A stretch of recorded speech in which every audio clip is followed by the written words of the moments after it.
पंढरपूरचा प्रत्येक नागरिक सुज्ञ आहे, त्यांना कळतं की म्हणजे हा काय आहे हे सगळं त्यांना समजणे इतकं ते सुज्ञ आहेत. त्यामुळं जनता व्यवस्थित करेक्ट कार्यक्रम करणार. आपल्या पंढरपूरमध्ये स्वच्छतेवर कुठलीच उपाययोजना स्वच्छतेच्या दृष्टिकोनातून केली जात नाही आणि ती करणं खूप गरजेचं आहे. कारण ज्यावेळेस वारी होती आणि वारीच्या दुसऱ्या दिवशी आपण बघताय की शहरामध्ये अक्षरशः घाणीचं साम्राज्य माजलेलं असतं. हे धूळमुक्त पंढरपूर, खड्डेमुक्त पंढरपूर, तसंच भयमुक्त पंढरपूर करायचं आहे. ते रस्त्यावर खड्डेत की खड्ड्यात रस्ता आहे हे आपल्याला कळत नाही. कितीतरी ॲक्सिडेंट होतात. बेसिक सुविधासुद्धा आपल्या नगरपालिकेच्या मार्फत शहरात पुरवठा होत नाहीत. त्या सुविधांवर बारकाईने काम करायचं आहे. म्हणजे डासाची जी फवारणी करणं गरजेचं आहे. फॉगिंग, जे 2 प्रकारचं फॉगिंग असतं, कोल्ड फॉगिंग आणि थर्मलचं, तर कुठल्याच प्रकारचं फॉगिंग आपल्या शहरात मी तर बघितलं नाही इतक्या वर्षात. अभिजित आबा पाटील असतील, त्यांचे काही फोटो सोशल मीडियावरती व्हायरल झाले होते, भगीरथ दादांचे.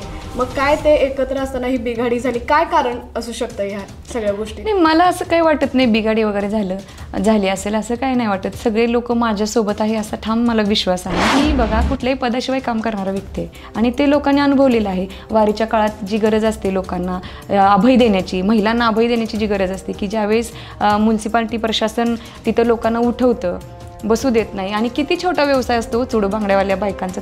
तुम्ही पण एक महिला आहे. आपण काम करत असताना आपल्याला किती संघर्षानं पुढे यावं लागतं. पण मी वेळोवेळी त्यांच्या पाठीमागं उभा राहिलेले आहे. पण त्याचं आव्हान कसं वाटतंय तुम्हाला हे ओबीसी कार्ड खेळणं भाजपने? मुळात असं काही मला वाटतच नाही. कारण भालकेंनी म्हणजे नानांनी राजकारण करत असताना कधी जातीपातीला धरून राजकारण केलेलंच नाही. जातीपातीच्या पलीकडे राजकारण केलेलं आहे. 18 पगड जातींना धरून राजकारण केलेलं आहे आणि मुळात जात हा मुद्दा उपस्थित करणंच चुकीचं आहे.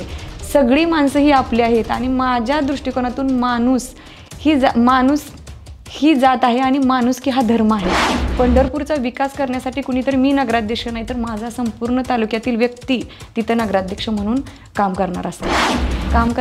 काम करणं हे आपलं कर्तव्य आहे आणि त्या अनुषंगाने आपण पुढची पावलं टाकायची आहेत.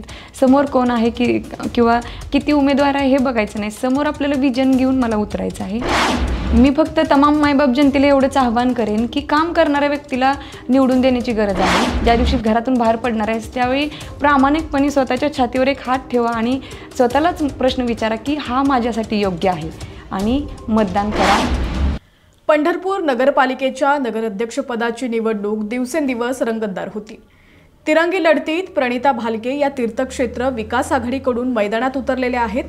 काँग्रेसनं अधिकृत उमेदवारी न देता त्यांना थेट पाठिंबा दिलाय. दुसरीकडं भाजपनं ओबीसी कार्ड खेळत श्यामल शिरसट यांना रिंगणात उतरवलं. तर आमदार अभिजित पाटील यांनी स्वतःचा उमेदवार देत समीकरणं अधिक गुंतागुंतीची केलेली आहेत. या सर्व घडामोडींमध्ये पंढरपूरची राजकीय दिशा कोणती असणार आहे, जनतेच्या अपेक्षा काय आहेत आणि प्रणिता भालके यांच्या मनात नेमकं काय सुरू आहे हे आज आपण थेट त्यांच्याकडूनच जाणून घेणार आहोत. नमस्कार ताई, HPN मराठी न्यूजमध्ये आपलं स्वागत आहे. तर सुरुवातीला पंढरपूर नगराध्यक्षपदासाठी तीर्थक्षेत्र विकास आघाडीकडून मैदानात उतरण्याचा निर्णय तुमचा कधी झाला? खरं तर हा निर्णय माझा होण्या अगोदर सर्वसामान्य जनतेचा झालेला आहे. ज्या दिवशी आरक्षणाची सोडत झाली आणि महिलेसाठी राखीव जागा निघाली त्या दिवशी लोकांकडून माझी उमेदवारी डिक्लेअर झालेली आहे. काय असं सुरुवातीपासून ठरवलं होतं का की मला निवडणुकीच्या रिंगणात उतरायचं आहे, किंवा महिला आरक्षण ज्यावेळी जाहीर झालं त्यावेळी देखील काय रिॲक्शन होती तुमची? महिला आरक्षण जाहीर झालं त्यावेळी माझी अशी म्हणजे महिलांचे मला फोन आले की ताई आता महिला राखीव पडलेला आहे आणि तुम्ही इथं आम्हाला पाहिजेत. तेव्हा कुठंतरी मला म्हणजे खरं तर या फील्डवर काम करण्यासारखं खूप आहे आणि ते काम करण्यासाठी लोकांकडून मला फोर्स होत होता. त्याच्यामुळं मला इथं उतरले मी. विजन काय असणार आहे नक्की? पंढरपूर एक तीर्थक्षेत्र आहे, नक्की काय बदल घडवायचा आहे पंढरपूरमध्ये? खरं तर राष्ट्रीय दर्जाचं तीर्थक्षेत्र घडवायचं आहे मला. आणि खरं तर नगरपालिकेअंतर्गत ज्या सुविधा असतात, ज्या लोकांपर्यंत पोहोचल्या गेल्या पाहिजेत त्या काहीच इथंपर्यंत पोहोचल्या जात नाहीत.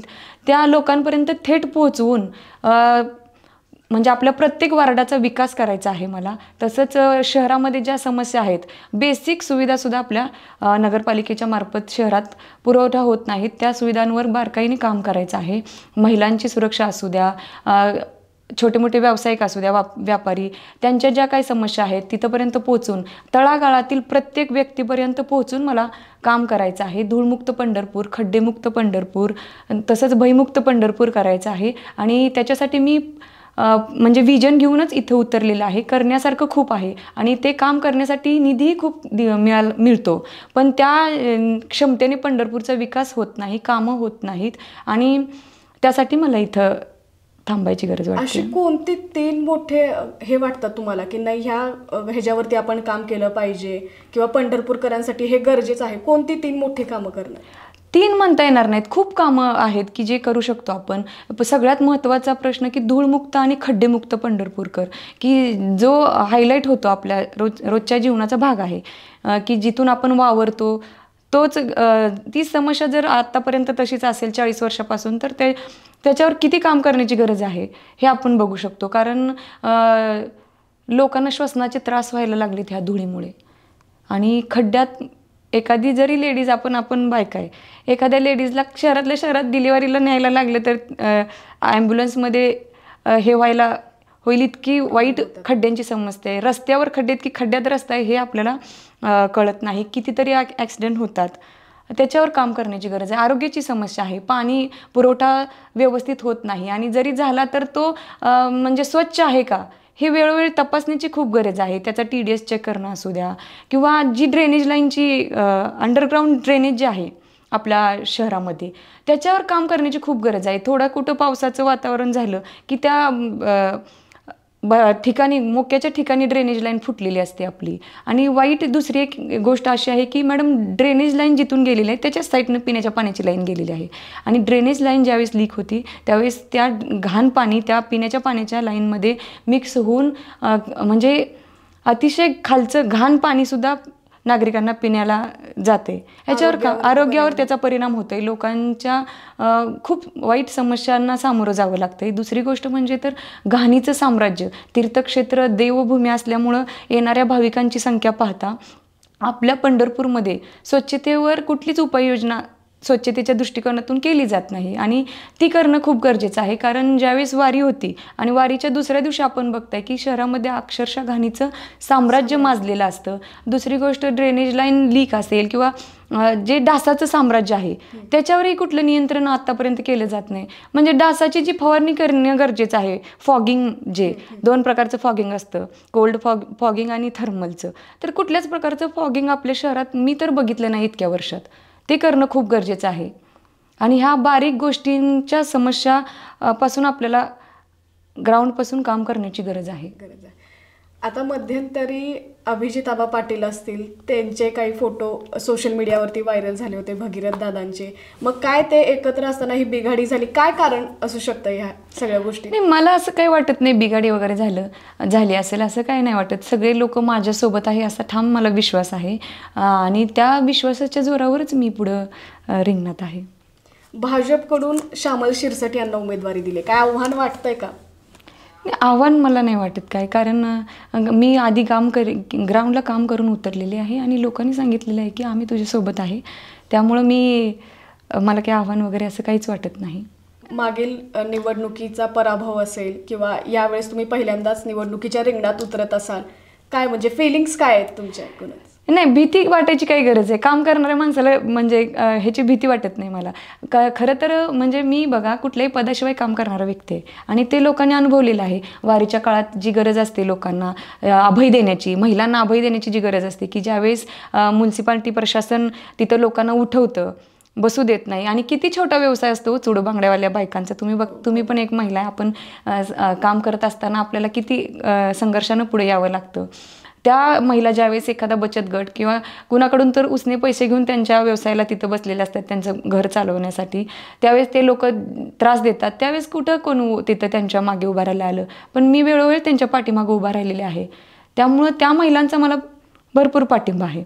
काम करत असताना भीती वाटण्याची काही गरज म्हणजे नाही. जो भीतो तो काम करण्याचं योग्यच राहत नाही ना.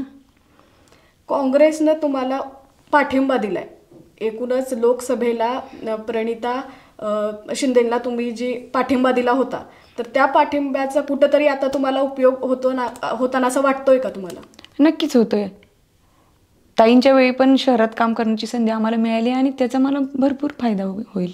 नाही, आमची सर्वपक्षीय आघाडी केलेली आहे आम्ही, त्याच्यामुळे सगळ्यांनी मिळून हा निर्णय घेतलेला आहे आणि त्या अनुषंगाने आम्ही पुढे काम करणार आहे. मागील जे काही नगराध्यक्ष होत्या किंवा काय जनता थोडीफार नाराज होती त्यांच्यावरती, तर काय त्याबद्दल काय करणार तुम्ही आता पुढं? नाही, ते ग्राउंडला उतरूनच काम करणार आहे ना. अगोदर मी तेच सांगितलं ना की नगराध्यक्ष हा निपक्षपाती असला पाहिजे आणि तो स्वतःच्या अधिकाराने काम करणारा तिथं असला पाहिजे, कुणाच्या तरी दबाव तंत्राखाली काम करणारा नसला पाहिजे आणि त्याच्या दृष्टिकोनातून मी काम करण्याचा प्रयत्न करणार आहे. आता ओबीसी कार्ड खेळलं जाते भाजपकडून, कुठंतरी अभिजित पाटलांकडून जो उमेदवार देण्यात आलेला आहे तो देखील ओपन कॅटेगरीमधून आहे, तुम्ही देखील ओपन कॅटेगरीमधून येत आहे. मग काय ह्या कार्डचा उपयोग किती होईल किंवा त्याचं आव्हान कसं वाटतंय तुम्हाला हे ओबीसी कार्ड खेळले भाजपने? मुळात असं काही मला वाटतच नाही, कारण भालकेंनी म्हणजे नानांनी राजकारण करत असताना कधी जातीपातीला धरून राजकारण केलेलंच नाही. जातीपातीच्या पलीकडे राजकारण केलेलं आहे, 18 पगड जातींना धरून राजकारण केलेलं आहे आणि मुळात जात हा मुद्दा उपस्थित करणंच चुकीचं आहे. सगळी माणसं ही आपली आहेत आणि माझ्या दृष्टिकोनातून माणूस ही जात आहे आणि माणुसकी हा धर्म आहे, ह्या विचाराने मी काम करणारी व्यक्ती आहे. त्यामुळे सर्वसामान्य जी 18 पगड जातीची लोक आहेत आणि ती माझ्या पाठीमागं आहेत असं मला ठाम विश्वास आहे. त्यामुळे जातपात असं काही इथं विषयच नाही मी धरत. जनतेला काय सांगू इच्छिता, कोणत्या कारणांमुळे तुम्हाला मतदान केलं पाहिजे जनतेने? मी फक्त तमाम मायबाप जनतेला एवढंच आव्हान करेन की काम करणाऱ्या व्यक्तीला निवडून देण्याची गरज आहे. आज पंढरपूरचा जर विकास करायचा असेल, पंढरपूरला जर म्हणजे कुठंतरी बदल घडवायचा असेल, तर मला एकच तुम्हाला सांगायचं आहे की तुमचं एक मत हा बदल घडवू शकतं आणि होय आपण ते करू शकतो. तुम्ही मी मिळून ते करू शकतो. तुम्हाला फक्त माझं एवढंच आव्हान असेल की चेहरा बघा, काम करणारा व्यक्ती बघा आणि त्या अनुषंगाने तुम्ही सोबत या. आज सर्वसामान्य व्यक्तीला विचारात धरून काम करणारा जो कोणी उमेदवार असेल, मग तो मी असू द्या किंवा अजून इतर कोणी, त्या उमेदवाराची ओळख तुम्हाला असतेच. प्रत्येकाने मला प्रत्येकाला एवढंच आव्हान करायचं आहे की मतदान करताना, मतदानाच्या दिवशी आपण ज्या दिवशी घरातून बाहेर पडणार आहे त्यावेळी प्रामाणिकपणे स्वतःच्या छातीवर एक हात ठेवा आणि स्वतःलाच प्रश्न विचारा की हा माझ्यासाठी योग्य आहे आणि मतदान करा. मी कुठंतरी इलेक्शनला नगराध्यक्षपदासाठी उतरले म्हणजे माझ्या सर्वसामान्य लोकांच्या ज्या समस्या आहेत त्या कुठंतरी मनात घेऊन उतरले आहे आणि त्याला न्याय देण्यासाठी मी उतरलेले आहे. प्रत्येक नागरिकाला एवढंच आव्हान करेल की तुमच्या साथीची, तुमच्या संगतीची मला खूप गरज आहे. पंढरपूरचा विकास करण्यासाठी कुणीतरी, मी नगराध्यक्ष नाही तर माझा संपूर्ण तालुक्यातील व्यक्ती तिथं नगराध्यक्ष म्हणून काम करणार असणार. मग अशी तुम्ही म्हणालात की पंढरपूरला भयमुक्त करायचं आहे, काय याच्यासाठी काय ठोस पाऊल उचलणार आहात? 100% पंढरपूरला मला भयमुक्त करायचं आहे. सुरुवात तर लेडीजपासून करायची आहे की प्रत्येक हायलाइटेड चौक आहेत, एरिया आहेत, त्या ठिकाणी मला CCTV बसवायचे आहेत की माझी कॉलेजचे चौक असू द्या, कॉलेजचा एरिया असू द्या, आपले जे हायलाइटेड जे एरिया आहेत त्या ठिकाणी मला CCTV बसवायचे की जी माझी कोणी सखी महिला भगिनी असेल किंवा मुली असतील आपल्या कॉलेजच्या, त्या दिवसा आणि रात्रीच्या वेळेस पण पंढरपूरमध्ये फिरत असताना भयमुक्त फिरल्या पाहिजेत. छोट्या मोठ्या व्यापारी वर्गात जी नगरपालिकेच्या मागच्या ह्याच्याची दहशत आहे की त्यांच्या मनामध्ये जी आहे ती मला पूर्ण काढून टाकायची आहे. तुम्ही स्वतंत्र आहात, तुमच्या मर्जीने तुम्ही तिथं तुमचा उद्योगधंदा उभा करू शकता. कुठल्याही मोठ्या माणसाचा तुमच्यावर धाक असण्याची काही गरज नाही. अभिजित पाटलांनी जो उमेदवार आता पुढे दिलेला आहे सारिकाताई साबळे, त्या तुमच्या समर्थकच मी म्हणेन होत्या, तर काय म्हणजे धक्का वगैरे असं काय आहे का की सोबत असणाराच आज व्यक्ती आज आपल्या विरोधात आहे? नाही, लोकशाहीने प्रत्येकाला त्याचं मत मानण्याचा अधिकार दिलेला आहे. मला असं धक्का वगैरे काय वाटत नाही. काम करणं हे आपलं कर्तव्य आहे आणि त्या अनुषंगाने आपण पुढची पावलं टाकायची आहेत. समोर कोण आहे किंवा किती उमेदवार आहे हे बघायचं नाही. समोर आपल्याला विजन घेऊन मला उतरायचं आहे. माझं हे विजन आहे की पंढरपूरचा विकास करायचा आहे आणि त्या दृष्टिकोनातून सर्वसामान्य लोकांना घेऊन मी इथं उतरली आहे. सुरुवातीला ही लढत जी आहे ती दुरंगी वाटत होती, मात्र अभिजित पाटील यांनी आपला उमेदवार दिल्यामुळे ही लढत आता तिरंगी लढत होत असल्याचं आपल्याला पाहायला मिळतंय. मग यामध्ये कुठेतरी मतांमध्ये विभागणी होतीये किंवा त्या मतांचा परिणाम तुमच्या ह्याच्यावरती होईल वगैरे असं काय वाटतंय का? नाही, मला तसं काही वाटत नाही. पंढरपूरचा प्रत्येक नागरिक सुज्ञ आहे, त्यांना कळतं की म्हणजे हा काय आहे हे सगळं त्यांना समजणे इतकं ते सुज्ञ आहेत. त्यामुळं जनता व्यवस्थित करेक्ट कार्यक्रम करणार. पंढरपूरची यंदाची निवडणूक फक्त राजकीय स्पर्धा नाही, तर हे शहर, त्याची परंपरा, विकासाची दिशा आणि लोकांच्या समस्यावर कोण अधिक प्रभावी उत्तर देऊ शकतो याची परीक्षा आहे. आज प्रणिता भालके यांनी आपल्या भूमिका, धोरणं आणि पुढील मार्ग स्पष्टपणे मांडलेले आहेत. आता मतदारांनी विचारपूर्वक निर्णय घेणं ही काळाची गरज आहे. प्रणिताताई, तुम्ही आमच्यासाठी वेळ दिला त्याबद्दल धन्यवाद.